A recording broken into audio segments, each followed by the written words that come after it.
This is Precalculus, Chapter 9, Lesson 3. We're on page 593. All right, so now we have more identities we're going to be working with. It's the double angle identities.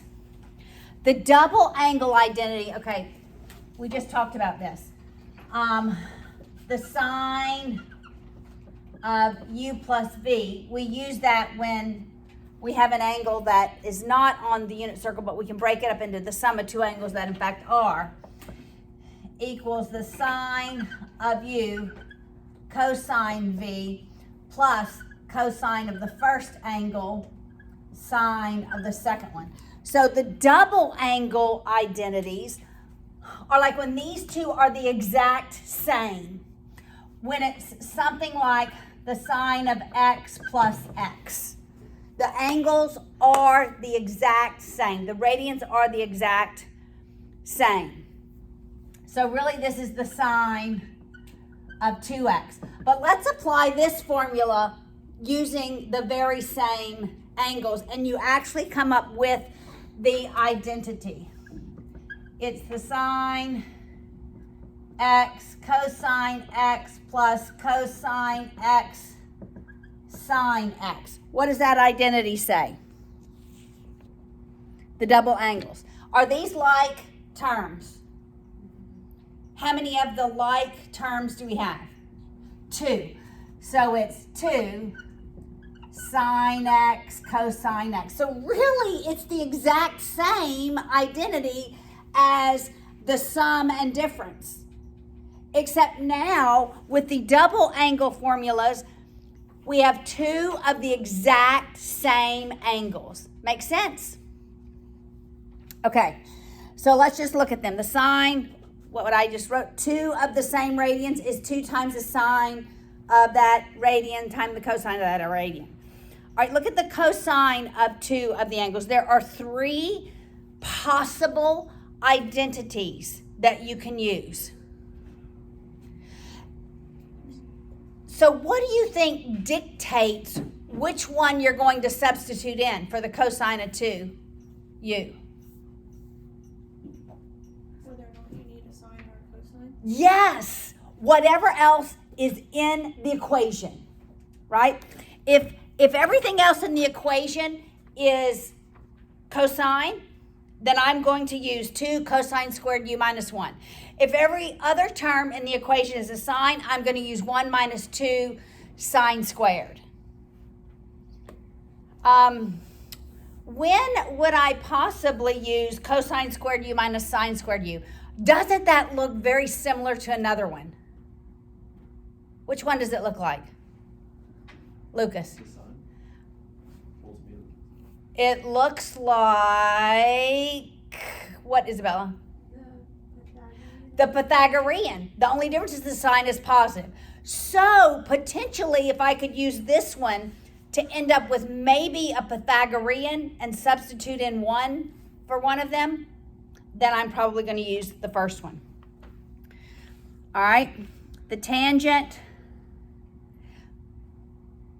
There's not a whole lot used with the tangents. Most of your homework is sine, cosine. All right.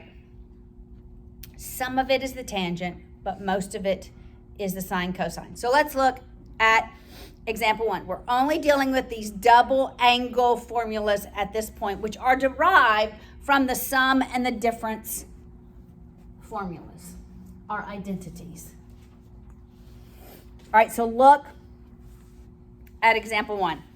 It says, if pi less than x less than 3 pi over 2, why is that information given?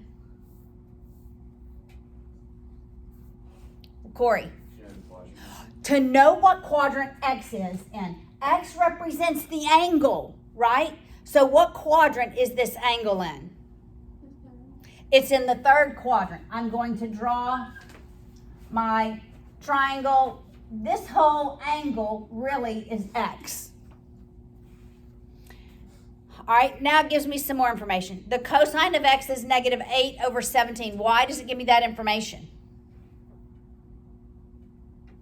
Yes, Lucas? Could it be a The adjacent hypotenuse. That's exactly right. It gives me the adjacent, which is -8, over the hypotenuse, which is 17.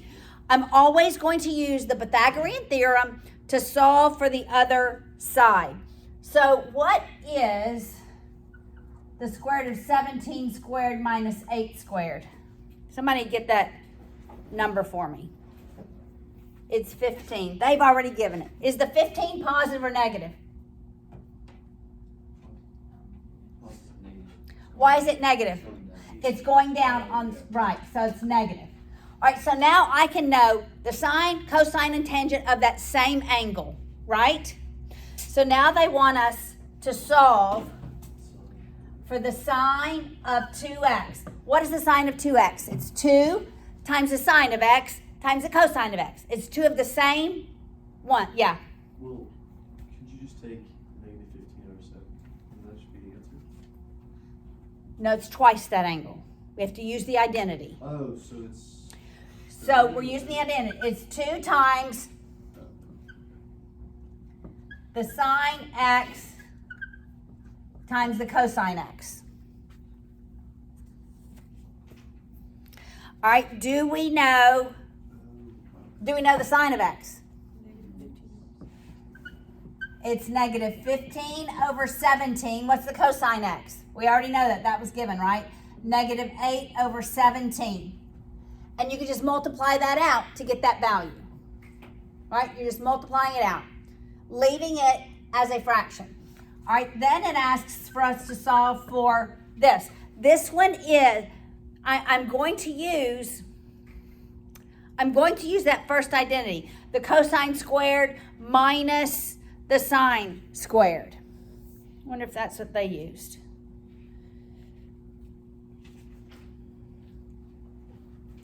All right, let's finish this.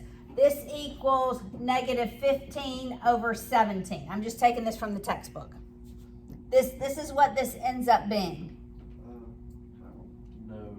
You gotta flip the page. No, I got to flip the page. You're right.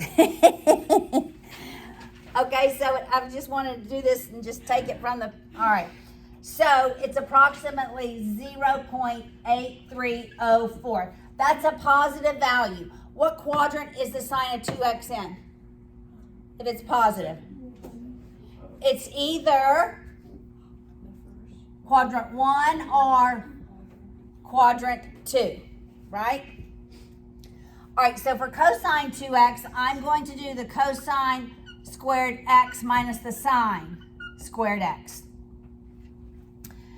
All right, the cosine was -8 over 17 squared.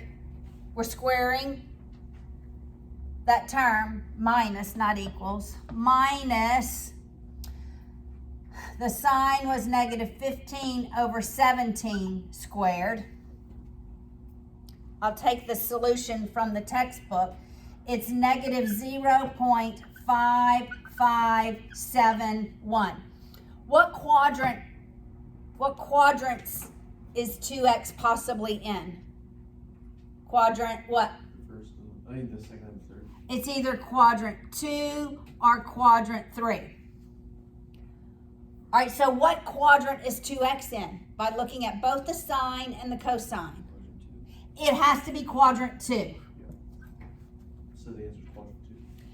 So it has to be in quadrant 2. Now we may go around more than one time, right? Because it said, the second part of this said, show that 2x is in between 5 pi over 2 and 3 pi. Is that quadrant 2? All right, all the way around is how much? 2 pi. So this is how many halves of pi? 2 pi would be 4 halves. So another half is 5 halves. And another half is 3 pi. So 2x does in fact lie in the second quadrant based on our solutions. Make sense? Okay, that's one way to use double angle identities. right, look at example 2. All right, so this was actually finding a value for it. This second example is more like simplifying,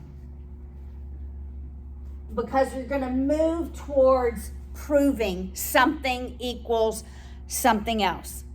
All right, so it says express the rule of the function in terms of the sine of x and constants. So we begin with f of x equals the sine of 3x.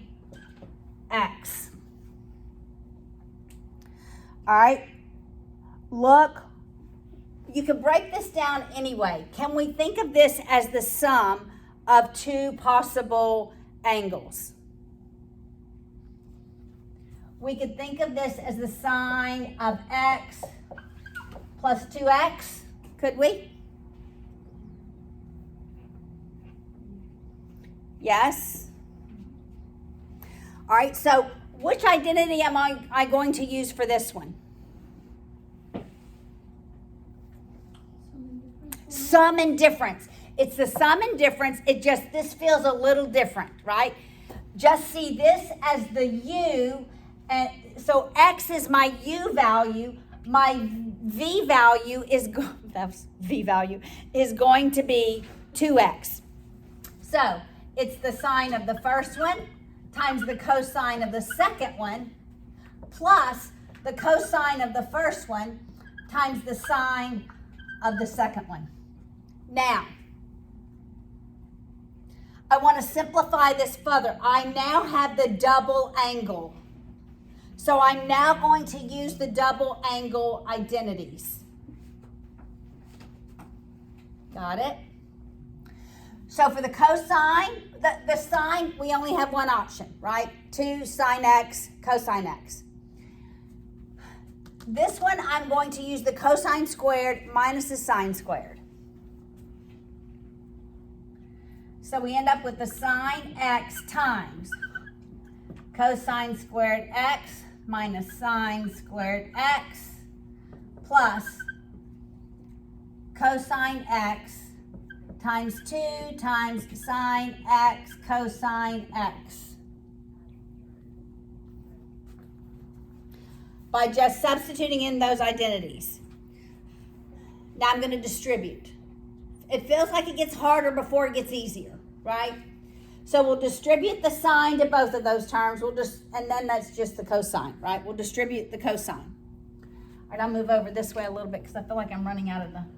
All right, so it's the sine x cosine squared x minus sine cubed x plus 2 sine x cosine squared x. What do you notice at this point? Can you combine those two terms? On the end, we have like terms. Yeah. There's 3 of them, right? 1 plus 2 is 3. So I'm going to combine like terms. We have 3 sine x cosine squared x minus sine cubed x. Now where would you go from here? Take a sine out. You could take a sine out.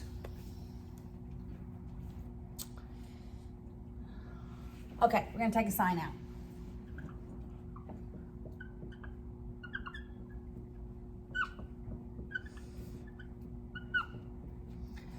Okay, what would you do now?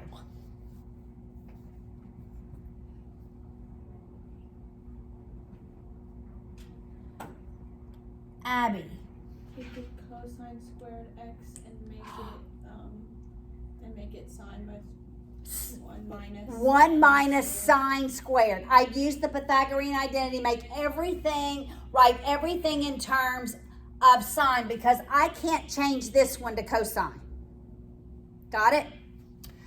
All right, so it's sine x 3 times 1 minus sine squared x minus sine squared x. So this is the sine of x times 3 minus 3 sine squared x minus sine squared x. All right, where would you go from here? Combine your like terms. Yeah.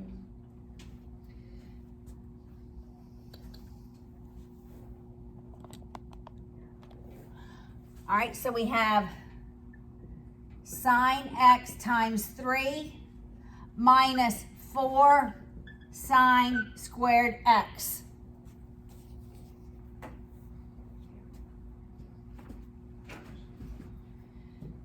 All right, that we can't get that any more simplified.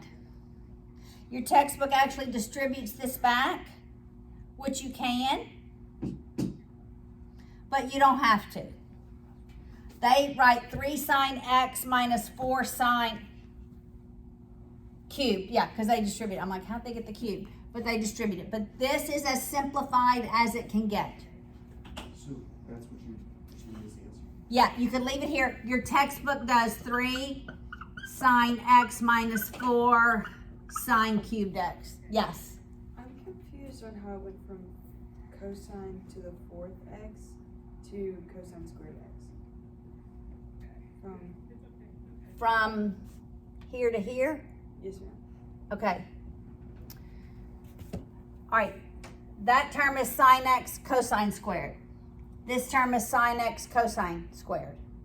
They're like terms. So there's 1 plus 2 are 3 of them So from the next line to here. to Then from here, we factored out a sine from each one. So we took the sine out of here and left with 3. And we took a sine out of here. but why did the cosine change? Because it was cosine. Oh, that's a 2. It's a 2. Yeah, sorry, that looks like a 4. It's a 2. Yeah. Okay. Makes sense? So you can imagine we're going to use these with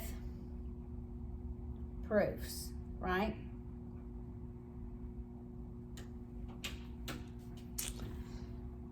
All right, so that's what example 3 is. We're going to prove one side equals the other side.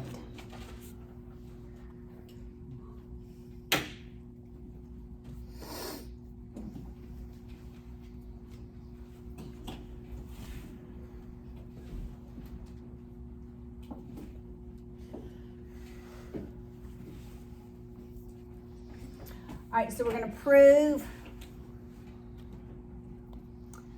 that 1 minus the cosine of 2x over the sine of 2x equals the tan of x. So I'm really thinking I want to end up with sine over cosine, right? I'm thinking that in my brain. I want to end up with sine over cosine. That's what the tangent is. That is going to determine what I substitute in for the cosine of 2u. I want to use the one that has the sine in it. Yes. So would you use a double angle for the cosine to x? For both of these, right. But there's 3 options for the cosine. Double angle. Well, you said one, you want sine. There's only one that has only the sine in it. And because I've already thought in my mind, I want the sine in the numerator, that's what I'm going to substitute into the numerator.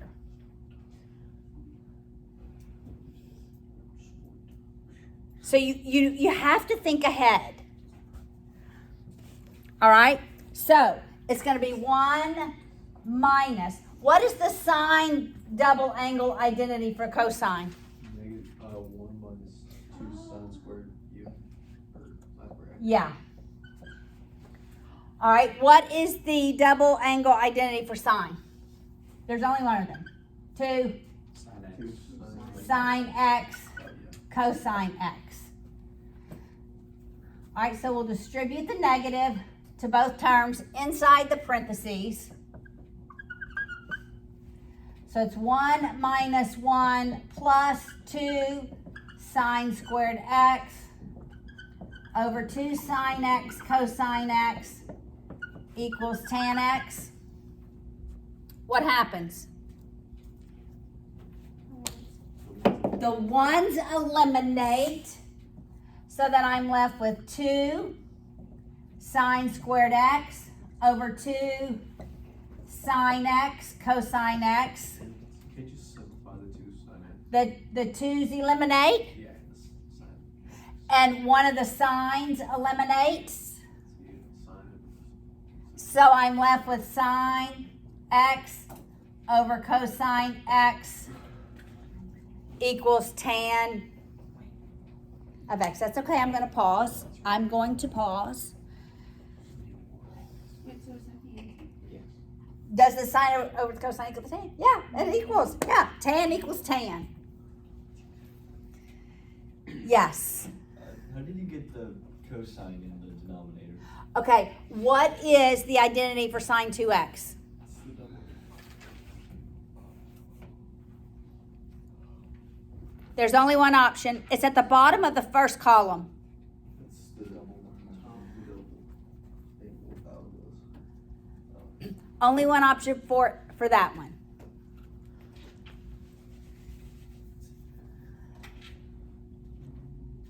All right, makes sense? It's just like a bunch of substitution. That's what it is. But it sure doesn't feel like substituting like Algebra 2 does it. You have to know which ones to substitute. Okay, so here's the deal with trig proofs. You may begin working a trig proof and it blow up and you don't feel like you're going anywhere. All right? So that's when I say stop, go back and try another strategy. Okay? On a completely clean slate, start and try another strategy. All right. So that's the double angles. It's when we have 2 of the same angles. Now we have power reducing identities. Yes, we are going to reduce the power. Okay, so anyone who is in calculus would tell you you can't really look at sine squared x and take the square root of it. That's why we have an identity. Because let's just look at this. Let's just prove it. I decided to prove sine squared x using when x is pi over 4.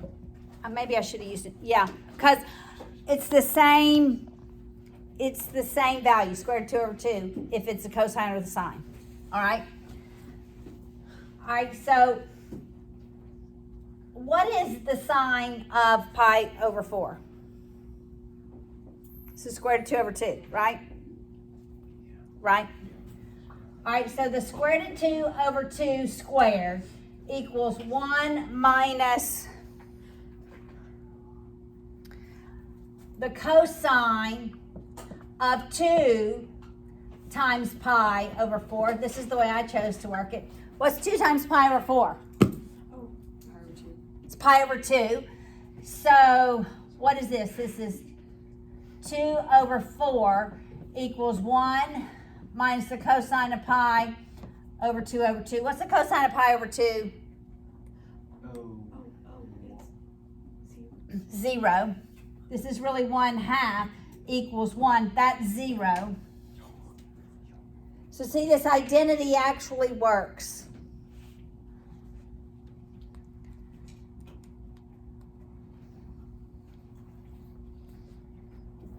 So how do we use this identity? These identities. All of these identities work. All right, so this is the power reducing identities on the top of that next column. Sine squared x equals 1 minus the cosine 2x over 2. And the cosine squared x equals 1 plus the cosine of 2x over 2 on your identity.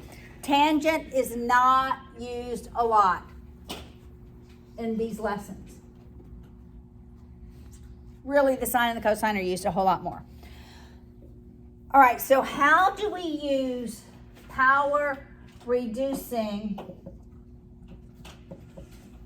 identities? Well, let's suppose we begin with something like this. Well, I could also say that the sine to the fourth is the sine squared x times the sine squared x, right? Now I can use power reducing, right? And what is the power reducing? It's 1 of 2x over 2 times, yeah. All right, so now we multiply.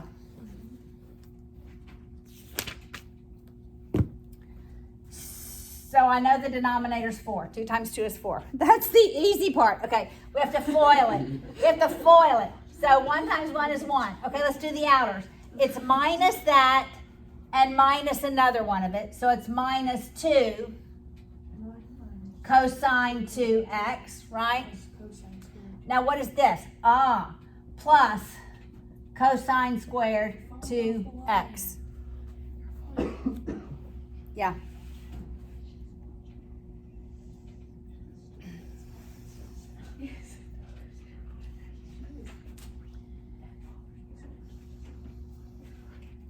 Okay, this piece right here, this cosine squared 2x is really just 2 times 2 of these, right? Is the cosine of 2 times 2x. Look at the top of the next page. It gives it to you in the little notes. On the top left-hand column of 596, right? This is the same as this, which is the same as this. Got it? Wait, so do you have to use the power reduction? Again? No. Well, I'm just talking about this little piece, all right? Would that work if it weren't an exponent of 2?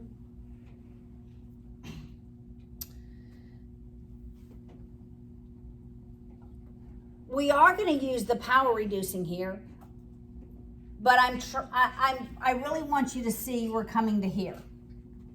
This 2x value is like, on the page, is like the u value, all right? Just hang with me. Got it?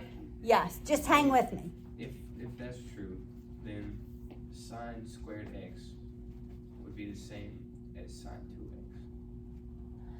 I'm really just talking about this little 2x, not the squared. We're going to do the squared with the power reducing, okay? How does that become? Okay, let's do this. 1 minus 2 cosine 2x. What's the power reducing for this one? It's 1 plus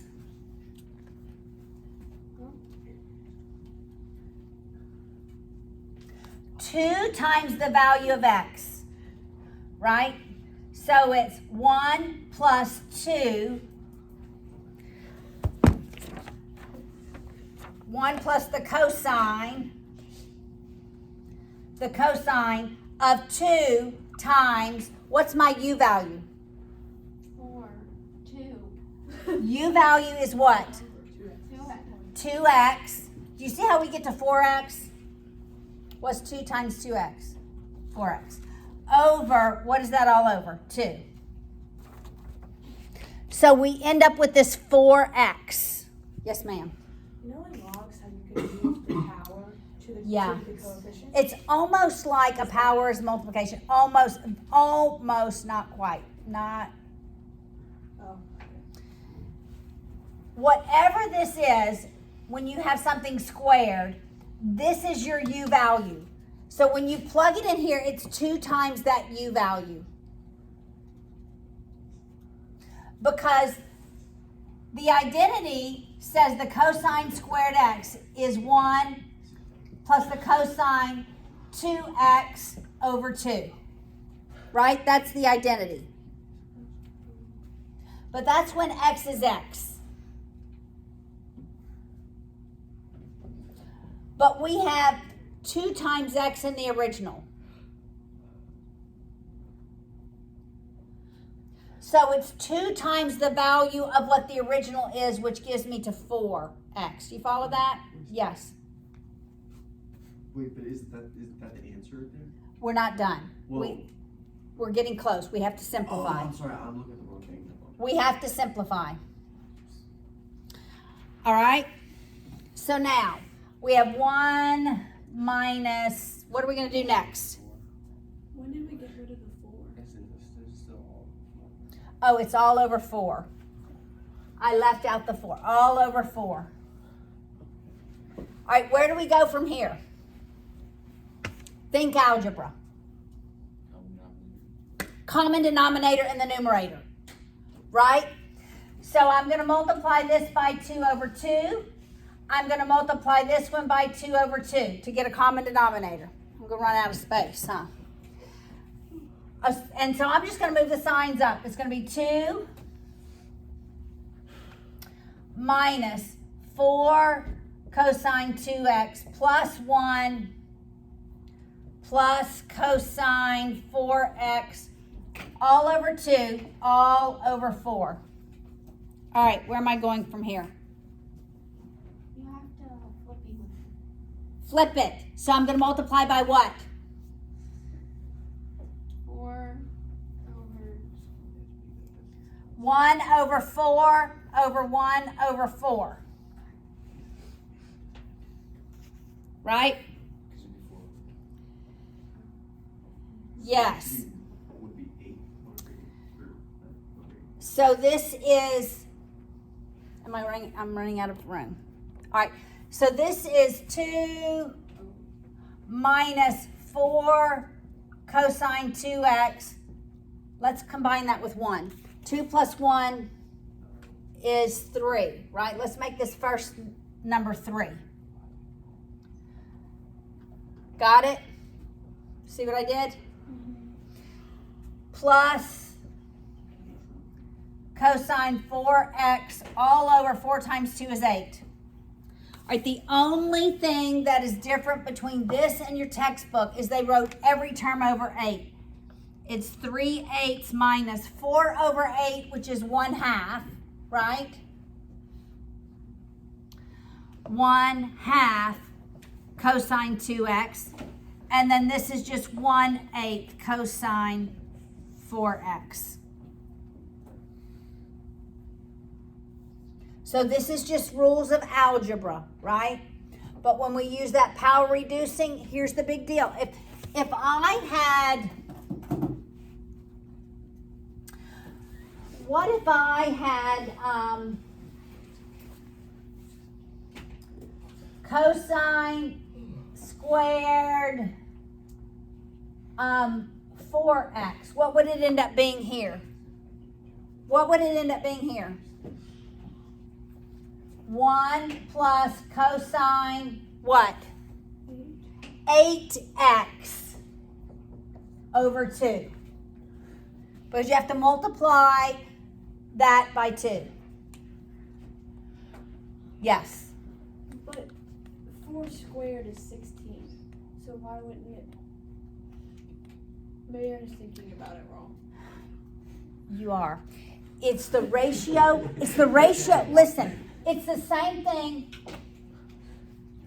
as the cosine 4x times the cosine 4x. It's that angle. We're multiplying the ratio for that angle by itself twice. We're not multiplying the radians. We're squaring the ratio.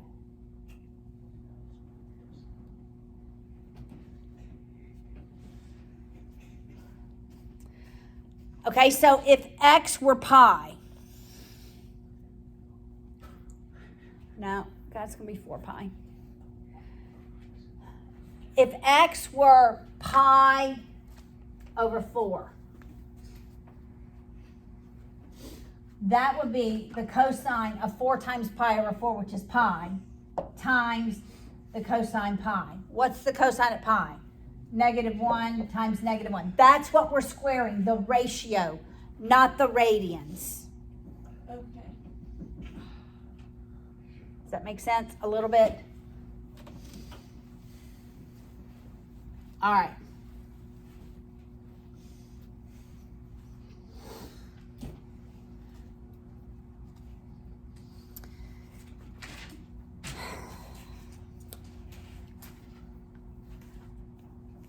Okay, that's power reducing. We're not done.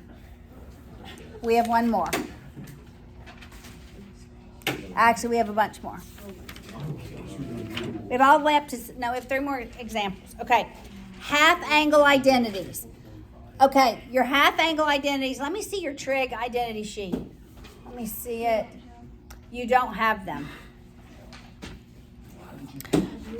Okay, they're really the square root of your power reducing identities. So look at how similar the sine of x over 2,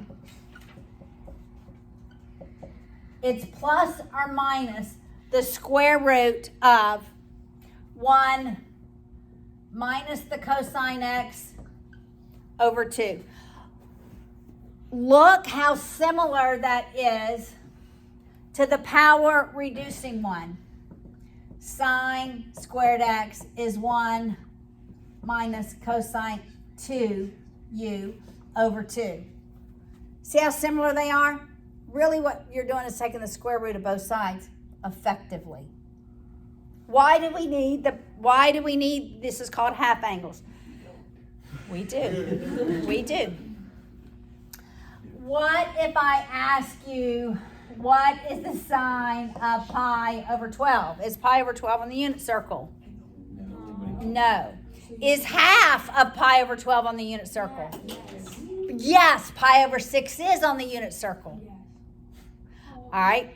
So we can use half angle identities. And typically, here's how you know. Everybody pay attention. This is how you know you're going to use the power reducing. Is if this denominator, you take half of it and it's on the unit circle. So if it's 12, if it's 16, if it's 9, right? Because that would be pi over 3, pi over 4, pi over 6. Got it? No. All right, you can take half of it, all right? All right, so look at example 5. The cosine of 5 pi over 8. The cosine of 5 pi over 8 is, what do you think that's a half angle of? Oh, pi over 4. 5 pi over 4. Does 5 pi over 8 equal half of that? Yes. Yes, because you multiply by 1 over 2. So you use the half angle. So we're going to use the half angle. So we're going to use the cosine 5 pi over 4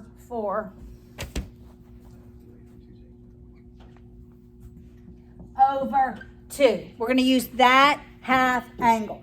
All right, this plus or minus. Notice all of them have plus or minus. What do you think determines the plus or minus? The quadrant. The quadrant that it is in. Okay? I was going to say circumference. Okay. So the value of x is 5 pi over 4. And we're going to use the cosine. So it's plus minus the square root of 1 plus cosine 1 plus cosine 5 pi over 4 over 2. Yes? So, do you want us to write those powers down? I mean, the like sine x over 2 equals plus or minus the square root of 1 minus cosine x over 2. You should, yeah. You should I'm, write those down, I'm, okay? I'm, yeah. They're not on there. What happens to the 2? Or, like, when you, Well, this is just the identity. So like you wouldn't put that over 2 in. It is not this. It's not the cosine of 5 pi over 4 over 2. Got it? No. Do y'all not see how this is different from this? Yes. Yes. So the 2 is part of the radians, Yeah. But which is one piece. I'm not multiplying anything ever by 2. yeah. So why doesn't that like transfer over to the radians when you're writing the half angle identity? Like why would you put 1 plus cosine of 5 pi over 4 over 2 over 2? Because the identity is cosine of half of that angle equals plus minus 1 plus cosine of that angle over 2. Okay. The x is in the numerator. Yes, Lucas. So is that the same with cosine? Because I'm confused on how cosine 5 pi over 4 over 2 is the same as sine of pi. We're doing A. Yeah, but in what you wrote up there, It's cosine, cosine. but why is it sine cosine up there with sine? Because that is the identity. So for cosine, it's cosine cosine, not cosine sine. For sine, it's sine, cosine. That's right. For cosine, it's cosine, cosine. Okay. All right. Yes. Let's make sure I wrote it down. Yes, yes. Okay, what quadrant is 5 pi over 8n? You go back to the original angle. What quadrant is it in?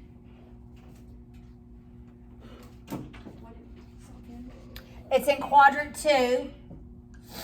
Is the cosine positive or negative in quadrant 2? Oh, it's negative. So the negative sign stays. Yeah. Got it? The original angle determines the quadrant, which determines the sign. It's not both plus and minus. It's either plus and minus based on the quadrant of the original angle. Got it? Got it. Okay, what is the cosine of pi over 4? Well, what quadrant is this in? Negative square root of 2 over 2. All right, what do I do under this radical? Common denominator. Common denominator in the numerator. All right, so that is the negative. That's going to be 2 minus square root of 2 over 2 all over 2. Oh. Yeah. All right. Now, what do? I multiply by 1/2 over 1/2, right? All under the radical. So it's negative square root of 2 minus square root of 2 over 4. Can I unsquare the 4? I'm going to unsquare the 4. So it's negative square root of 2 minus square root of 2 over 2. This is the final answer.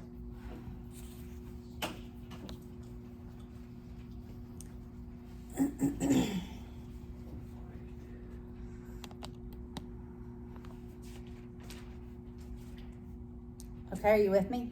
Yes? I'm probably just going to finish this lesson today and probably post a video on the next lesson. You watch it before class Wednesday. Do you want us to do homework? I want you to attempt the homework. Yes. For both of them. I want you to definitely finish 9-3. All right, so let's keep going. You have a question?